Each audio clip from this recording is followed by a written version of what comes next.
NBAZach Buckley added Zach Buckley NBA National NBA featured columnist March 13, 2019 Marcio Jose Sanchez, Associated Press. A handful of fortunate NBA franchises will spend the next month not only preparing for the playoffs, but also bracing for lengthy runs. For the rest of the association, though, this is probably a time better spent planning for the future. That's a far more enjoyable task for some than others, depending on the presence of established, or even rising, stars, the ability to acquire them, or, ideally, both. We'll make like the bottom feeders here and shift our focus to the future by examining the long-term possibilities of the 14 teams we project to land in the lottery. Primarily, we're analyzing on-hand talent, the production and potential of those players, salary cap situations and draft assets. These forecasts should tell you whether you should carry raincoats or sunglasses into your favorite team's future. Nell Redmond, Associated Press. Apologies for bumming out Buzz City, but the nicest thing to say about the Hornets' future might be that they haven't traded away any future first-round picks. All conceivable off-season paths seemingly send them on a summer vacation to nowhere. Break the bank to keep Kemba Walker, and you're probably paying the luxury tax for a lottery team. Let him walk, and you're losing arguably the most popular player in franchise history. Splurge on him and Jeremy Lamb, and you might be footing one of basketball's biggest payrolls. Lose both Lamb and Walker, and you aren't returning anyone who averaged even 11 points per game. If the Hornets pinch pennies this summer, they should finally have some cap space in 2020. Of course, this has never been a free agent destination, and a Walker departure would leave them without an all-star recruiter to help lure top talent. Cementing Charlotte into the bottom spot. Its most exciting prospects are Malik Monk and Miles Bridges. Former is a career 37.4% shooter. The latter owns rookie averages of 6.8 points and 3.6 rebounds. If these are the building blocks, the Hornets might be constructing a house of cards. Tony DeJack, Associated Press. Post-LeBron James rebuild was always unavoidable in Northeast Ohio, and the Cavs have clearly accepted that fate. Through 4 in-season trades, they restocked their cupboards with 9 incoming draft picks, including a pair of future firsts. But before heading down Reclamation Road, Cleveland first gave off injured 30-year-old Kevin Love a 4-year, $120 million extension. That rate not only looks inflated given his health history and defensive deficiencies, but it could also lead the Cavs to a couple of unnecessary wins. He's still capable of scoring and/or rebounding at an all-star rate. If the idea was to lean on Love's leadership then flip him for more rebuilding tools, the plan was doomed from the start. You're not getting an asset for him under any circumstances, a Western Conference executive told Bleacher Report's Ken Berger earlier this season. Speaking of assets, the in-house collection underwhelms from every angle. Colin Sexton is interesting, but his 41.1 field goal percentage and 15.6 assist percentage highlight his limitations. Cedi Osman works as a complementary piece, but probably nothing more. In other words, the Cavs could be at least a couple drafts away from forming their next foundation. Brandon Dill, Associated Press. It's a minor miracle Memphis avoided the bottom 2 spots in our rankings. Despite having lottery talent, this team could get uncomfortably close to the luxury tax next season, the last on Chandler Parsons' onerous deal. What's worse, this group has an outgoing first-rounder hanging over its head. While the pick owed to the Boston Celtics has top 8 protection this year and top 6 coverage the next, it'll be unprotected in 2021 if it hasn't already conveyed. Who's to say the Grizzlies won't be terrible in 2020-21, but Memphis has at least uncovered a franchise anchor in 19-year-old Jaren Jackson Jr., who's almost solely responsible for this ranking. The toughest task in rebuilding is adding stars, but the Grizzlies already seemed to have found one. Jackson's per 36-minute averages include 19.0 points, 6.5 rebounds, 1.9 blocks, 1.2 triples and 1.2 steals. That's unprecedented production for an NBA freshman. It would help if Jackson had more high-ceiling talent around him, but maybe Memphis could create a path to some this offseason. After shipping out Marc Gasol, the Grizzlies could cut the cord on the grit and grind era for good with a trade of Mike Conley, whose name bounced around plenty near the trade deadline. Gerald Herbert, Associated Press. If we were ranking the least comfortable near futures, the Pelicans would have a stranglehold on the top spot. Having an unhappy Anthony Davis around as a part-time player is cringeworthy enough, but actually trading him is the tricky part. It's hard enough for anyone to set an appropriate asking price on an in-prime, top-5 talent. But when the task falls on either an interim general manager, Danny Ferry, or a new-to-the-job replacement, the difficulty could grow exponentially. All that said, the Pelicans could still be looking at a king's ransom whenever they pull the trigger. Maybe that leads them to a prospect like Jason Tatum, a pile of future draft picks, or a combination of the two. The future could brighten pretty quickly. Of course, those newcomers will be joining a team that's almost starting from scratch. Other than Davis, only Drew Holiday, Solomon Hill and E'Twaun Moore have guaranteed contracts beyond this season. Holiday is a two-way force, but he could find himself on an island once Davis departs. Nick Waz's, Associated Press. The Wizards get high marks for rostering Bradley Beal, who's the rare, relatively affordable all-star. Still just 25 years old, he continues to elevate his ceiling through growth as a scorer, distributor and shot creator. Moved into the driver's seat by John Wall's season-ending injury, Beal has become one of only 7 players averaging at least 25 points, 5 assists and 5 rebounds. But Washington's stock starts tumbling once you get past Beal. The biggest worry is Wall. Injuries had previously been a problem, but he's never gone through something like this. He had season-ending heel surgery in January, then ruptured his Achilles tendon at home in February. Adding insult to injury, he hasn't even started his 4-year, $170 million extension, which kicks in next year. Outside of the backcourt, only Ian Mahinmi and Troy Brown Jr. have guaranteed contracts for 2019-20, while Dwight Howard holds a $5.6 million player option. The deadline deal that sent Otto Porter Jr. to the Chicago Bulls improved the team's financial outlook, but it's possible some of those savings will get pumped into keeping veterans Trevor Ariza and Jeff Green, a source told NBC Sports Ben Standig. Bryn Anderson, Associated Press. Dwayne Wade's last dance with the Heat won't help them escape the NBA's midsection.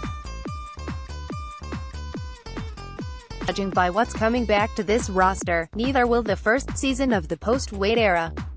Miami has been starving for star power in recent years, sending just 2 representatives to the All-Star game over the past 3 seasons, one as an injury replacement, Goran Dragic, the other on a special invitation from the commissioner, Wade. While Josh Richardson, Justice Winslow and Bam Adebayo have all taken steps forward this season, none has consistently displayed elite potential. This group has too much talent to bottom out, and that type of rebuild doesn't interest team president Pat Riley anyway. The Heat have been loose with their draft picks during his tenure, hence the reason they're out a future first and 4 of their next 5 second-rounders.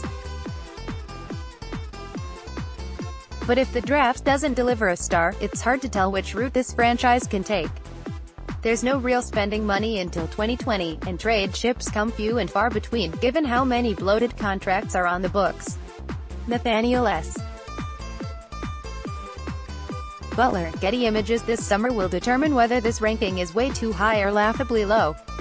For now, that means it should be just right. The Buckers are almost a blank canvas. The Kristaps Porzingis deadline deal erased all long-term commitments. Their highest guaranteed salary for next season is Frank Ntilikina's $4.9 million. No dream is too big for the Knicks right now. As Bleacher Report's Dan Favale broke down, it's not impossible to find a scenario in which Kevin Durant, Kyrie Irving and Anthony Davis all call Madison Square Garden home next season. Is it likely? Not in the least. But when the Knicks have all their built-in market advantages, plus loads of cap room and a decent shot at securing the no. one pick, that's an army of assets most clubs would struggle to match. Of course, there's also an underground floor to consider. Cap space might not mean Irving and/or Durant. Maybe it's Kemba Walker and Chris Middleton. Maybe it's no one. Given the revamped lottery odds, the Knicks might wind up drafting 4th or 5th.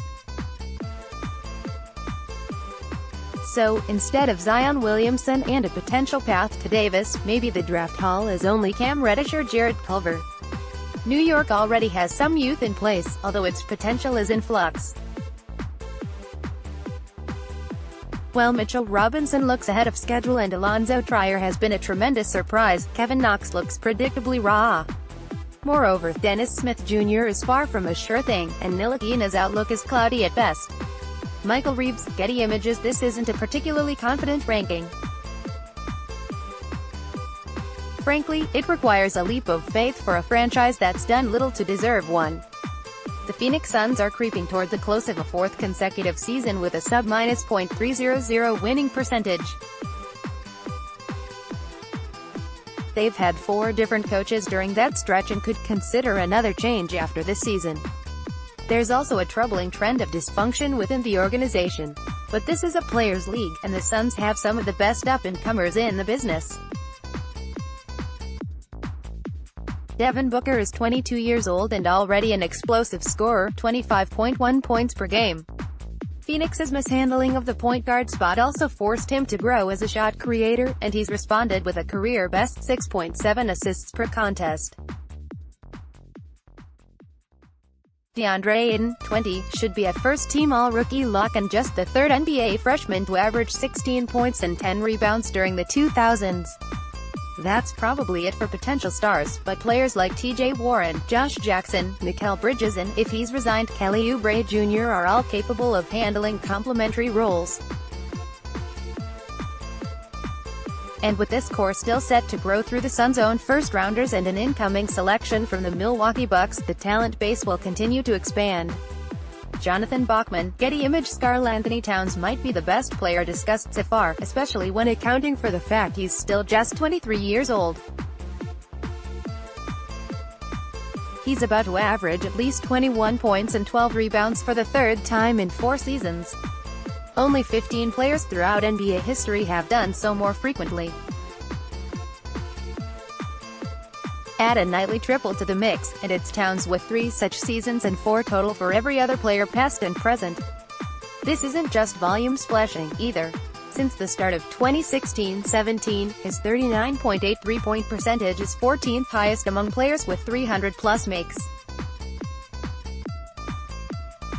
Coming out of the All-Star break, Towns has launched himself into the stratosphere. Over his past 7 outings, he's averaged 35.1 points, 14.1 rebounds and 3.4 assists while shooting 59.7% from the field and 48.9% from range. It's just greatness, Timberwolves rookie Josh Okogie said, per The Athletic's John Krasinski. We're all witnessing it, but Minnesota's challenge is finding someone else who can ascend alongside Towns. Andrew Wiggins is a volume scorer paid like a superstar. The rest of the roster is comprised of aging vets or youngsters who figure to top out as role players. Unless this front office ace is a mid-first round selection, it's tough to tell how Towns will get the help he needs. Joe Murphy, Getty Images. Rather than put all their eggs in the free agency basket, the Chicago Bulls broke open their piggy banks early. First, they matched Zach LaVine's 4-year, $78 million offer sheet from the Sacramento Kings last offseason. Next, they traded for Otto Porter Jr. at the 2019 deadline, taking on the $27.3 million owed next season and his $28.5 million player option for 2020-21. Some might argue about whether LaVine and Porter should be a roughly $46 million combination. But in Chicago, it might work. Since other franchise pillars Lauri Markkanen and Wendell Carter Jr. have multiple years left on their rookie deals, the money mostly balances out. The Bulls should still have about $20 million to spend this summer. They already appear to have a solid base around which they can build. While Carter suffered a thumb injury before Porter arrived, the latter has had the chance to build some chemistry with Levine and Markkanen. That trio has produced an eye-opening 6.6 net rating across 288 shared minutes. Especially if Chicago adds another top 5 pick this summer, it could be assembling a formidable 25 and under collection. Nathaniel S. Butler, Getty Images. What a difference 5 months can make. Had these rankings run in October, the Sacramento Kings surely would have held one of the lowest spots. They were a 55-loss mess just last season, and no one had even hinted at breakout potential. Zach Randolph, who hasn't logged a second this year and was traded then waived in February, paced that group with 14.5 points per game. But now, the Kings are making a case for the NBA to create a Most Improved Team award. Both Buddy Hield and De'Aaron Fox found ways to fast-forward their development. The former is suddenly a top 30 scorer and top 5 three-point shooter. The latter is one of only 10 players averaging 17 points and 7 assists. The front-court combo of Marvin Bagley III and Harry Giles is loaded with promise. Bogdan Bogdanović's game functions like connective tissue. Harrison Barnes is the jumbo forward this roster needed. The Kings have the wiggle room to buy this summer, although they'll have to wait and see if this rapidly improving roster is what finally draws free agents to Sacramento. They do get slightly dinged for not owning their upcoming first-round pick, but that at least frees the franchise to make an all-out push for the postseason. Rocky Widner, Getty Images. The Atlanta Hawks rebranding as the Golden State Warriors East is ahead of schedule. As unfair as those Stephen Curry comparisons may have seemed, Trae Young's explosive post-All-Star stretch shows why they were made. The 20-year-old sharpshooter has rocketed up to 26.1 points and 9.0 assists per game since intermission while hitting 2.9 triples per night at a 41.4% clip. Then, there's fellow freshman Kevin Huerter doing a strikingly good impression of Curry's sibling and splash Klay Thompson. Since snagging a full-time starting gig in late November, Huerter has tallied 11.2 points and 2.1 threes per game while shooting 39.6% from distance. For comparison, the freshman version of Thompson went for 12.5 points and 1.7 long-range bombs while clearing 41.4% outside. John Collins may not fit the Warriors' mold, but the second-year big man might be the best player about whom no one talks. He's one of just 9 contributors averaging at least 19 points and 9 rebounds, and his jump as a three-point shooter, 0.9 threes per night on a 37.7% clip, shows there's plenty of helium left in his upside. It's tough to say how many other keepers are on the roster, although Taurean Prince and Omari Spellman both offer Golden State-style versatility at both ends. The financial books are mostly clean, save for Kent Bazemore's $19.3 million player option and Miles Plumlee's $12.5 million salary for next season. The Hawks could also collect as many as 3 additional first-rounders in the coming years. Sean Berry, Getty Images. While it might be premature to declare Luka Doncic this season's Rookie of the Year, the lead he's built is nonetheless impressive given the strength of this freshman class. The 20-year-old is already keeping historic company. If the campaign closed today, he'd join Hall of Famer Oscar Robertson as the only 2 rookies to average 20 points, 7 rebounds and 5 assists. He's even blown optimistic projections about his NBA-ready abilities out of the water. The Dallas Mavericks, though, didn't stop at one unicorn. They rolled the dice on a second ahead of the deadline, landing 7 feet 3 inches shot blocker and three-point sniper Kristaps Porzingis. Sure, he's coming off an ACL tear and won't play this season, but he was doing previously unseen stuff before going down. Pairing Doncic and Porzingis together gives Dallas its long-awaited blueprint for the post-Dirk Nowitzki era, and the ceiling is already high enough to turn that plan into a title. Dallas now has 2 players under the age of 25 who could be the best 2 players on a championship team. The Ringer's Jonathan Tjarks wrote, Just about every team in the league would kill for that opportunity. The Mavs also created major spending money for this summer, and a fortunate bounce of a few ping-pong balls could keep their top 5 protected pick away from the Hawks. Even while factoring in the risks with Porzingis, who can become a restricted free agent this offseason, Dallas' future looks blindingly bright. Rick Scateri, Associated Press. Wait. Hasn't the Los Angeles Lakers' first season with LeBron James been an unmitigated disaster? You could call it that, sure. But don't forget we're talking about James's first season in Hollywood. He's signed on for at least 2 more, and, other than shouldering some uncharacteristic blows from the injury bug, he still often looks like the league's most dominant force. That's where the Lakers' foundation starts. It might be enough on its own to warrant our top spot. But there's more to consider here. Former No. 2 pick Brandon Ingram was in the midst of a breakout before deep venous thrombosis prematurely ended his 3rd season. Kyle Kuzma, the last year's diamond in the rough, has pushed nearly all of his counting categories forward. Lonzo Ball continued flooding stat sheets with per 36-minute marks of 11.8 points, 6.5 assists and 6.3 rebounds before an ankle injury shut him down. Kuzma is 23 years old, Ball and Ingram are 21. Whether they're trade chips or building blocks, they remain valuable assets. If the Lakers are going to make a championship run with James, they'll need more win-now help. But given their financial flexibility, young talent and potential top 10 pick this summer, they have the means to snag a star, or more, for the 2nd straight off-season. Statistics used courtesy of Basketball Reference and NBAZach and current heading into games March 12. Salary information via Basketball Insiders. Zach Buckley covers the NBA for Bleacher Report. Follow him on Twitter, @ZachBuckleanBuck.